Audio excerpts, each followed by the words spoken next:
Scolariser les filles leur permet de devenir autonomes et de participer activement au développement de leur communauté. Pourtant, face à la situation sécuritaire, plusieurs écoles ont dû fermer dans certaines localités du Burkina Faso. Les plus grandes victimes sont les jeunes filles. Plan International Burkina et ses partenaires que sont l'État burkinabé et le gouvernement canadien se sont engagés avec le projet FAST, structuré en différentes activités, à permettre aux jeunes filles de regagner les bancs de l'école avec dignité. Le projet FAST est né de la volonté des autorités burkinabées et celle du gouvernement canadien qui a accepté de financer le projet à hauteur de 14 millions de dollars canadiens, soit un peu plus de 6 milliards de nos francs. Et c'est un projet qui ambitionne de justement améliorer les résultats d'apprentissage des élèves, environ 63 000 apprenants, avec 50% de filles qui sont issues des écoles primaires, des écoles franco-arabes, des centres d'apprentissage accélérés, mais également des filles au post-primaire, qui sont en transition au post-primaire. Aujourd'hui, le projet FAST est le bienvenu. On y trouve un package d'activités telles que du monitoring avec l'assistance d'un bénévole qui aide les enfants en difficulté à pouvoir reviser leurs devoirs. Du cash transfert consistant à payer les frais de scolarité, de la ration sèche qui consiste à leur donner de la provision et de la GHM ou la gestion hygiénique des menstrues.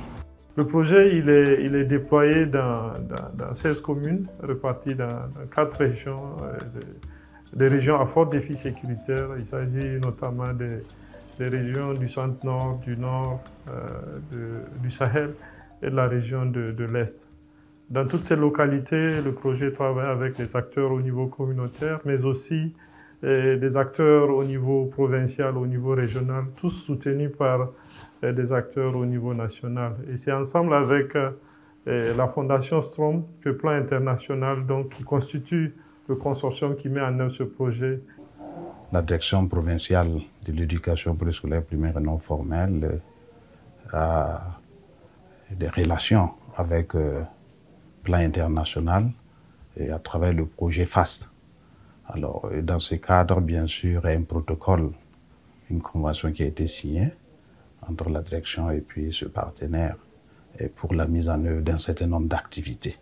Au niveau des écoles, il y a des activités, les écoles de la zone d'intervention du projet. Il y a des paquets d'activités qui sont menées au niveau de ces écoles, notamment les activités de mentoring, les activités de la promotion de la GHM. La GHM, c'est la gestion hygiénique des menstrues. Voilà, donc ce sont des compétences. On assiste à un cours dans une salle de classe qui est portée sur la gestion hygiénique des menstrues chez la jeune fille. Dans le cadre du suivi, supervision de nos activités, alors nous avons fait le tour d'une dizaine d'écoles qui a bénéficié des formations GHM. Et pour chaque école, nous avons mis en place un club GHM. Et dans ce club GHM, il est composé de minimum 15 filles vulnérables qui reçoivent les cours avec la maîtresse qui a pu prendre part à la formation.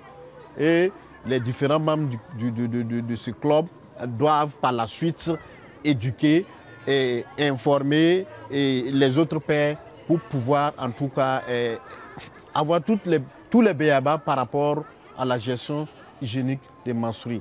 Parce qu'on a constaté que c'est un phénomène qui est un frein à l'éducation, qui est un frein à la fréquentation. Donc ce projet le projet FAST qui a vraiment pris à bras le corps la problématique de la GHM vient résoudre en tout cas cette histoire de tabou autour de, de ce phénomène. Cécile est une marraine dans la ville de Kongoussi. 2 fois par semaine, elle s'entretient avec les élèves sur les questions des menstrues. Pour elle, il est opportun d'en parler en milieu scolaire. C'est une seconde main pour l'enfant. Par exemple, si l'enfant a des difficultés, des fois l'enfant ne peut pas expliquer directement à sa mère, quoi. Mais si elle a une marraine, elle peut venir l'expliquer pour qu'elle puisse l'aider. De Kongoussi à Fada, Plusieurs jeunes filles ont pu regagner les salles de classe. Le projet FAST suit donc son cours en dépit des difficultés qui ne cessent de croître.